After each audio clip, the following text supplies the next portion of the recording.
Hello friend, welcome back to our YouTube channel study point by Neelam. तो आज हम आपके लिए लेके आए हैं बहुत ही इम्पोर्टेंट टॉपिक जो कि इंडियन बजट 2023-24 से रिलेटेड है। और इसमें क्या चेंजेस हुआ है, क्या बजट दिया है, वो आज हम आपके सामने बताने वाले हैं। तो ये बहुत ही इम्पोर्टेंट क्वेश्चन होने वाले हैं, क्योंकि बजट से रिलेटेड कोई भी एग्ज़ाम हो, आपका सेंटर का एग्ज़ाम हो या फिर किसी स्टेट का एग्ज़ाम हो, उस सभी में इससे रिलेटेड 1 से 2 नंबर के क्वेश्चन ज़रूर पूछे जाते हैं। तो चलिए आज की वीडियो स्टार्ट करते हैं।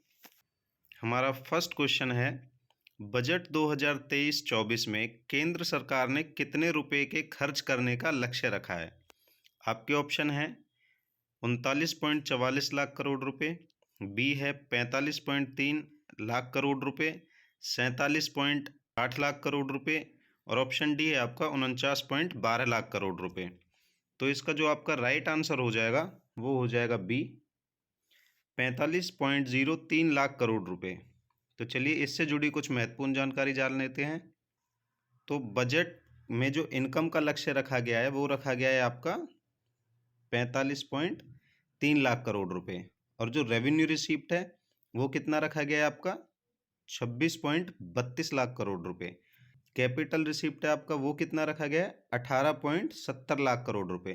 तो ये बजट से जुड़ी इम्पोर्टेंट इन्फॉर्मेशन थी जो हमने आपके साथ शेयर की कि टोटल बजट जो इनकम है वो कितना है 45.03 लाख करोड़ रुपए, रेवेन्यू रिसिप्ट है वो 26.32 लाख करोड़ है और कैपिटल रिसिप्ट है वो कितना आपका 18.70 lakh crore.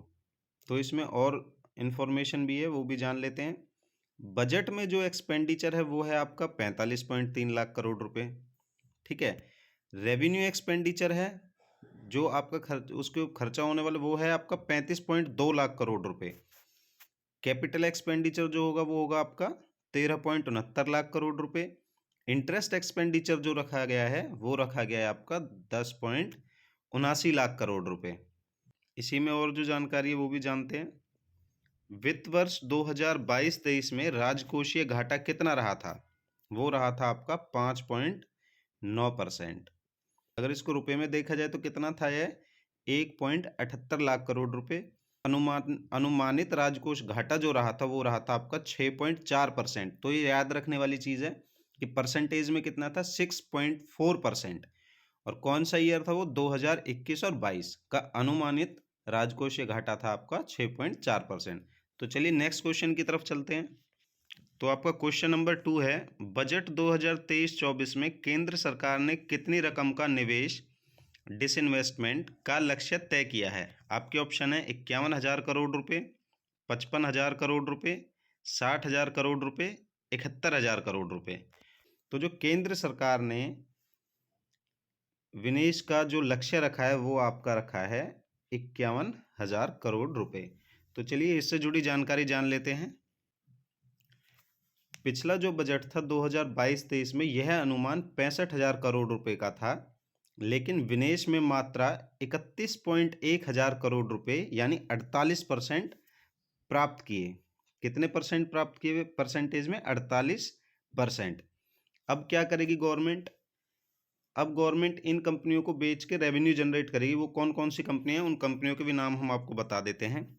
Shipping corporation of India, NMDC steel limited, BEML, HLL life care, container corporation of India,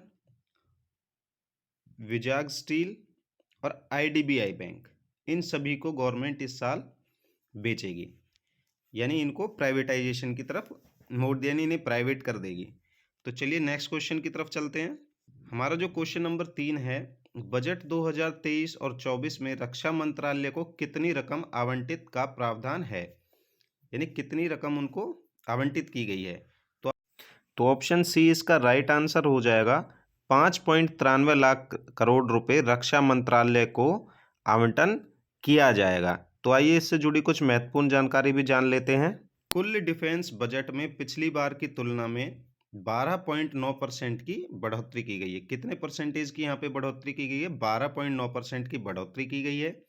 इसमें पेंशन के लिए 1.38 लाख करोड़ रुपए भी शामिल हैं, यानी कि जो डिफेंस बजट है, डिफेंस बजट का जो टोटल बजट बना है उसमें 1.38 लाख रुपए जो कि क्या है पेंशन के भी शामिल किए गए हैं, 1.38 लाख करोड़ रुपए।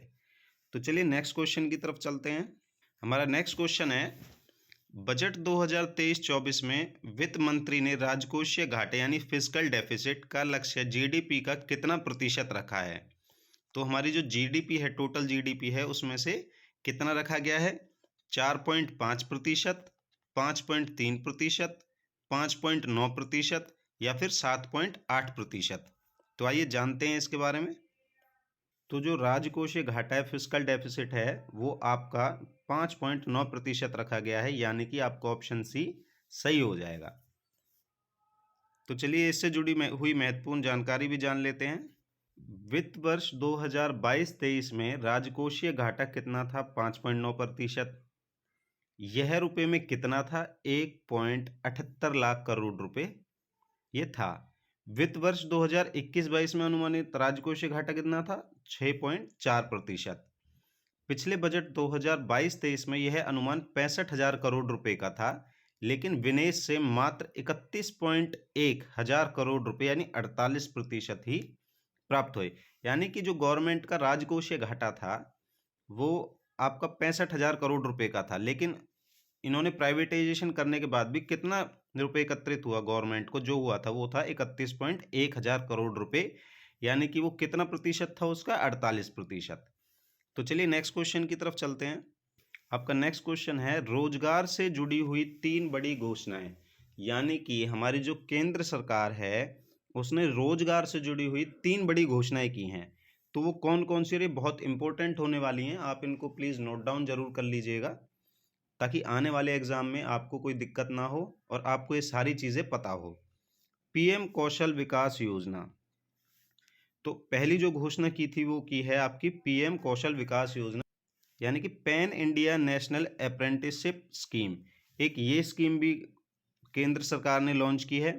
तीसरी जो बड़ी घोषणा थी वो है आपकी unified skill India digital programme. ठीक है, तो ये 3 स्कीम थी जो यानी घोषणाएं थी जो केंद्र सरकार की तरफ से की गई हैं। इसी से जुड़ी कुछ और महत्वपूर्ण जानकारी जान लेते हैं।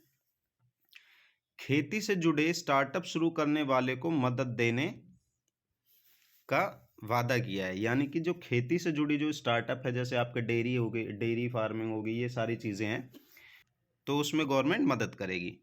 नेक्स्ट पॉइंट है 500 गोवर्धन प्लांट बनाए जाएंगे, यानी गोवर्धन, ठीक है, 500 गोवर्धन प्लांट बनाए जाएंगे, इनमें अपशिष्ट को आमदनी का जरिया बनाया जाएगा। नेक्स्ट पॉइंट है 740 एकलव्य स्कूलों के लिए 38,800 टीचर्स और सपोर्ट स्टाफ भर्ती किया जाएगा। तो कितना सपोर्टिव स्टाफ होगा एकलव्य के लिए? 38,800। स्टूडेंट्स के लिए नेशनल डिजिटल लाइब्रेरी खोली जाएगी। तो ये डिजिटल लाइब्रेरी का ये गवर्नमेंट को कहाँ से मिला था? ये मिला था हरियाणा से, और ये आप सबके साथ डिस्कस भी किया था जो हमने हमारे हरियाणा करंट अफेयर्स थे। तो ये याद रखने वाली चीज़ है, ये भी बहुत इंपॉर्टेंट है। 2014 से मौजूद 157 मेडिकल कॉलेजों के साथ 157 नए नर्सिंग खोले जाएंगे। तो 57 मेडिकल कॉलेज थे, उनके साथ अब कितना? नर्सिंग कॉलेज भी 157 ही खोले जाएंगे। इनमें टीचिंग और सपोर्टिंग स्टाफ की भी भर्ती होगी। तो यानी जो 157 जो कॉलेजेस खोले जाएंगे, इसमें टीचिंग और सपोर्टिव स्टाफ की भी भर्ती होगी, यानी कि ये भी लोगों को क्या देगा? एक रोजगार का अवसर देगा। तो चलिए नेक्स्ट क्वेश्चन की तरफ चलते हैं। क्वेश्चन नंबर 6 है, बजट 2023-24 में नया इनकम टैक्स चुनने वाले लोगों को छूट की लिमिट में 5 लाख से बढ़ाकर कितना करने का ऐलान किया है? तो ये आई होप आप सभी को पता होगा, जो अगर आपने न्यूज़पेपर पढ़ा होगा। तो इसमें कितने की छूट दी गई है? इसमें आपको 7 लाख की छूट दी गई है, और जबकि पिछले साल ये कितना था? पिछले साल था ये आपका 5 लाख रुपए, है ना। तो ये बड़ी ध्यान रखने वाली चीज़ है कि 2023-24 के नए इनकम टैक्स बजट में कितने लाख की छूट दी गई है? 7 लाख की छूट दी गई है। तो पिछले साल कितना था? ये 5 लाख था। तो दोस्तों, अगर आपको हमारी ये वीडियो पसंद आ रही है और आपको लगता है कि कंटेंट अच्छा है, तो आप प्लीज़ इस चैनल को सब्सक्राइब कीजिएगा, वीडियो को शेयर कीजिएगा, लाइक कीजिएगा, और बेल आइकन को प्रेस कीजिएगा ताकि आने वाली वीडियो की अपडेट आपको मिलती रहे। क्वेश्चन नंबर 7 है आपका, महत्वपूर्ण मंत्रालय को बजट दिया गया, यानी महत्वपूर्ण जो मंत्रालय हैं उनको कितना कितना बजट दिया गया है, ये आपको नोट डाउन करना चाहिए। फाइनेंस, जो फाइनेंस डिपार्टमेंट है उसको कितना दिया गया, 16.89 लाख करोड़ रुपए। डिफेंस को कितना दिया गया है, 5.25 लाख करोड़ रुपए। रोड ट्रांसपोर्ट एंड हाईवे को कितना दिया गया है, 2 लाख करोड़ रुपए। Consumer affairs, food and public distribution को कितना दिया गया, 2.5 लाख करोड़ रुपए। ठीक है। होम अफेयर्स को 1.96 लाख करोड़ रुपए। रूरल डेवलपमेंट को 1.59 लाख करोड़ रुपए। रेलवे को 2 लाख करोड़ रुपए। एजुकेशन को 1.12 लाख करोड़ रुपए। हाउसिंग एंड अर्बन अफेयर्स को कितना दिया गया, 76 लाख करोड़ रुपए। पेट्रोलियम और नेचुरल गैस को कितना दिया गया है, 41,000 करोड़। डिपार्टमेंट ऑफ स्पेस को दिया गया है 12,000 करोड़। जल शक्ति को दिया गया है 97,000 crore. Health and family welfare को दिया गया है 89 करोड़, यानी 89,000 crore. Agriculture and formal welfare को दिया गया है 1.25 लाख करोड़ रुपए। तो बच्चों ये सभी पॉइंट आप नोट डाउन कर लीजिएगा, क्योंकि ये इस क्वेश्चन में, ये क्वेश्चन नहीं है, हमने इसमें आपको अलग अलग डिपार्टमेंट में कितना टैक्स, अलग अलग डिपार्टमेंट में कितना बजट है जो उनके लिए रखा गया है, वो सारी इन्फॉर्मेशन यहाँ पे हमने आपको दी है। एमसीक्यू ना बना के आपको एक डिस्क्रिप्शन में दिया गया है, ताकि आने वाले जो आपका नियर एग्ज़ाम है, जैसे केवीएस का एग्ज़ाम हो गया या और अदर एग्ज़ाम है, वो भी उनकी डेट नज़दीक है, तो आप वन लाइनर में हमने इसको शॉर्ट में ख़त्म करने की कोशिश की है, ताकि वीडियो और आपका टाइम ज़्यादा वेस्ट ना हो। तो चलिए नेक्स्ट क्वेश्चन की तरफ चलते हैं। क्वेश्चन नंबर 8 है आपका, वित्त मंत्री ने बजट 2023-24 के भाषण में किस कार्ड को सरकारी योजना का पहचान पत्र बनाने की घोषणा की है, यानी जानकारी दी है? तो आपके ऑप्शन है आधार कार्ड, ऑप्शन बी है पैन कार्ड, ऑप्शन सी है वोटर कार्ड, ऑप्शन डी है राशन कार्ड। तो ऑप्शन बी इसका राइट आंसर हो जाएगा। तो चलिए नेक्स्ट क्वेश्चन की तरफ चलते हैं। क्वेश्चन नंबर 9 है आपका, बजट 2023 में पेश करते हुए वित्त मंत्री ने कृषि क्षेत्र के लिए क्या घोषणा की है? आपके ऑप्शन है digital public infrastructure for agriculture, option B है agriculture accelerator fund, option C है डिजिटल फार्म्स एजुकेशन, और ऑप्शन डी है आपका ए और बी, यानी दोनों सही हैं। तो इसका जो राइट आंसर हो जाएगा वो हो जाएगा आपका डी, यानी कि ए और B, digital public infrastructure for agriculture ये भी बनाया जाएगा, एग्रीकल्चर एक्सीलेटर फंड ये भी बनाया गया है। तो एग्रीकल्चर के लिए इस बार गवर्नमेंट ने ध्यान दिया है बजट में। तो चलिए नेक्स्ट क्वेश्चन की तरफ चलते हैं। क्वेश्चन नंबर 10 है आपका, किसानों के लिए बजट में 10 बातें कही गई हैं। तो वो 10 बातें कौन कौन सी हैं इम्पोर्टेंट, वो हम आपको बताएंगे, तो आप इनको नोट डाउन कर लीजिएगा। कृषि स्टार्टअप बढ़ाने के लिए एग्रीकल्चर एक्सीलरेटर फंड बनेगा, जो आप हमने इससे पहले वाले क्वेश्चन में बताया था। प्रधानमंत्री मत्स्य योजना के 6,000 करोड़ रुपए का ऐलान, प्रधानमंत्री जी ने कितने करोड़ रुपए मत्स्य योजना के लिए आवंटित किए हैं, वो हैं आपके 6,000 करोड़। किसानों को लोन देने की राशि 20 लाख करोड़ रुपए की गई है। जो हमारे देश के जो किसान हैं उनको लोन देने की राशि कितनी की गई है, 20 लाख करोड़ रुपए। मोटे अनाज को बढ़ावा देने के लिए इंस्टीट्यूट ऑफ मिलेट्स बनेगा, यानी कि अनाज की जो पैदावार है उसको और अच्छी बनाने के लिए, मोटे अनाज को बढ़ावा देने के लिए इंस्टीट्यूट ऑफ मिलेट्स बनेगा। ये इंपॉर्टेंट चीज़ है, आप इसको नोट डाउन कर लीजिएगा। 2,200 करोड़ रुपए बागवानी की उपज को बढ़ावा देने के लिए, यानी कि 2,200 करोड़ रुपए किसको बढ़ावा देने के लिए, बागवानी को बढ़ावा देने के लिए दिया गया है। खाद बीज की जानकारी देने के लिए डिजिटल पब्लिक इंफ्रास्ट्रक्चर, यानी कि जो हमारा खाद और बीज है उससे रिलेटेड किसानों को कोई इन्फॉर्मेशन चाहिए तो उसके लिए क्या बनाया जाएगा, अब एक डिजिटल पब्लिक इंफ्रास्ट्रक्चर डेवलप किया जाएगा। अगले 3 साल में 1 करोड़ किसानों को नेचुरल फार्मिंग के लिए प्रोत्साहित किया जाएगा। इसके लिए 10,000 बायो इनपुट रिसर्च सेंटर स्थापित होंगे। कितने 1000 बायो इनपुट रिसर्च सेंटर शामिल होंगे, ये हो गए आपके 10,000 रिसर्च सेंटर स्थापित किए जाएंगे। पब्लिक प्राइवेट पार्टनरशिप यानी पीपीपी मॉडल पर कपास की खेती को बढ़ावा दिया जाएगा। किसानों के लिए सरकार से समृद्धि प्रोग्राम चलाया जाएगा। इसके जरिए 63,000 एग्री सोसाइटी को कंप्यूटराइज किया जाएगा। कितनों को कंप्यूटराइज किया जाएगा? 63,000 एग्री सोसाइटी को कंप्यूटराइज किया जाएगा। किसानों के लिए सरकार से समृद्धि प्रोग्राम चलाया जाएगा। इसके जरिए 63,000 एग्री सोसाइटी को कंप्यूटराइज किया जाएगा। नेक्स्ट पॉइंट है आपका, सरकार ने कृषि credit card KCC 20 lakh crore बढ़ाने की घोषणा की है। यह पिछले साल कितनी थी? 18.5 लाख करोड़ रुपए। तो ये नोट डाउन करने वाली बात है। इसके ऊपर क्वेश्चन बन सकता है कि पिछले साल जो सरकार ने किसान क्रेडिट कार्ड पर कितने लाख रुपए की घोषणा की थी? वो थी आपकी 18.5 लाख करोड़। और हाल फिलहाल जो घोषणा हुई है, जो बजट में आया है, वो आपका कितना है? 20 लाख करोड़ रुपए। ठीक है, तो ये थे आपके किसान के लिए बजट में जो 10 पॉइंट इंपॉर्टेंट पॉइंट थे, वो हमने आपके साथ शेयर किए हैं। आप इन्हें नोट डाउन कर लीजिएगा और अपने नोट्स प्रिपेयर कीजिएगा। और दोस्तों, अगर आपको इस टॉपिक से रिलेटेड पीडीएफ चाहिए तो हमारा टेलीग्राम ग्रुप है, जो इसी यूट्यूब चैनल के नाम से, आपके नीलम मैम के यूट्यूब चैनल के नाम से है। आप वहाँ पे भी आके ज्वाइन कर सकते हैं। और जो बच्चे हमारे चैनल पे नए हैं, वो इस चैनल को सब्सक्राइब कर लीजिएगा। इसी तरीके की इम्पोर्टेंट इन्फॉर्मेशन हम आप लोगों के साथ शेयर करते हैं और आने वाले टाइम में भी इसी तरीके की आपको इन्फॉर्मेशन मिलेंगी। और कॉम्पिटिटिव एग्जाम से रिलेटेड ही आपको यहाँ पे इन्फॉर्मेशन प्रोवाइड की जाती है।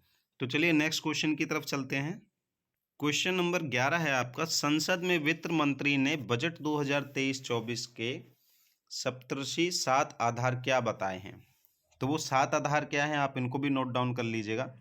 पहला है आपका समावेशी विकास, ठीक है। दूसरा है आपका समता का विस्तार। तीसरा है युवा शक्ति। चौथा है वंचितों को वरीयता। पांचवा है वित्तीय क्षेत्र। छठा है आपका हरित विकास। और सातवां है बुनियादी ढांचा और निवेश। तो संसद में जो वित्त मंत्री ने बजट 2023 के सप्तऋषि 7 आधार को बताया है, जो हमने आपको ये 7 पॉइंट लिखवाए, ये इसके सप्तऋषि के आधार हैं। तो चलिए नेक्स्ट क्वेश्चन की तरफ चलते हैं। क्वेश्चन नंबर 12 है आपका, 5G सेवाओं का उपयोग करके एप्लीकेशन विकसित करने के लिए सरकार ने कितने लैब स्थापित करने की घोषणा की है? तो आइए ऑप्शन देखते हैं। ऑप्शन है आपके 80, ऑप्शन बी है 100, ऑप्शन सी है 160, ऑप्शन डी है 180। तो 5G सेवाओं का उपयोग करने के लिए 100 एप्लीकेशन, कितनी एप्लीकेशन होंगी? 100 एप्लीकेशन को विकसित करने के लिए सरकार ने लैब स्थापित करने की घोषणा की है। क्वेश्चन नंबर 13 है, भारत सरकार द्वारा की गई अन्य घोषणाएं और योजनाएं, यानी कि जो गवर्नमेंट सेंट्रल मिनिस्ट्री ने जो बजट से रिलेटेड और कुछ अन्य घोषणाएं की हैं बजट से अलग, वो भी हम जान लेते हैं। सरकार हैदराबाद के इंडियन इंस्टीट्यूट ऑफ श्री अन्न को सपोर्ट करके नेशनल लेवल का इंस्टीट्यूट बनाएगी, ताकि भारत मिलेट्स का ग्लोबल सेंटर बन सके। ठीक है, ये भी इम्पोर्टेंट पॉइंट है। स्टार्टअप को मिलने वाले इनकम टैक्स बेनिफिट को 1 साल के लिए बढ़ाया गया है। इसमें एमएसएमई को 9,000 करोड़ रुपए की क्रेडिट गारंटी दी जाएगी। इससे उन्हें 2 लाख करोड़ रुपए का एक्स्ट्रा कोलेटरल फ्री क्रेडिट मिल सकेगा। तो एमएसएमई जो हमारे सेक्टर हैं, जो स्मॉल मीडियम एंटरप्राइज एमएसएमई है, मीडियम एंटरप्राइज है, उनको भी सहायता प्रोवाइड की जाएगी, उनको बढ़ावा देने के लिए। देश में स्टार्टअप और शिक्षण संस्थानों के इनोवेशन और रिसर्च को सामने लाने के लिए नेशनल डेटा गवर्नेंस पॉलिसी लाई जाएगी। ठीक है, नेक्स्ट पॉइंट है आपका, फॉसिल फ्यूल पर निर्भरता कम करने के लिए green hydrogen mission energy transition के लिए 35,000 करोड़ रुपए एनवायरमेंट प्रोटेक्शन एक्ट के तहत नया ग्रीन क्रेडिट प्रोग्राम बनाया जाएगा। ठीक है, नेक्स्ट पॉइंट है आपका, गरीब कल्याण अन्न योजना में मुफ्त अनाज 1 साल और मिलेगा। यानी कि जो गरीब परिवारों को जो अन्न योजना थी वो अभी खत्म हो जाती, लेकिन गवर्नमेंट ने इसको बढ़ा के कितना टाइम कर दिया, अभी 1 साल और मिलेगा। मनरेगा का जो बजट है वो 33% कम करके कितना कर दिया गया है, अब 60,000 करोड़ रुपए कर दिया गया है। तो दोस्तों, अगर आप हमारी दी हुई जानकारी से संतुष्ट हैं तो हमें एक कमेंट करके ज़रूर बताएं, और जो हमारे चैनल पे नए हैं वो इस चैनल को सब्सक्राइब करें, वीडियो को लाइक करें, वीडियो को अपने दोस्तों के साथ शेयर करें और बेल आइकन को प्रेस करें ताकि आने वाली वीडियो की नोटिफिकेशन आपको मिल सके। Thank you.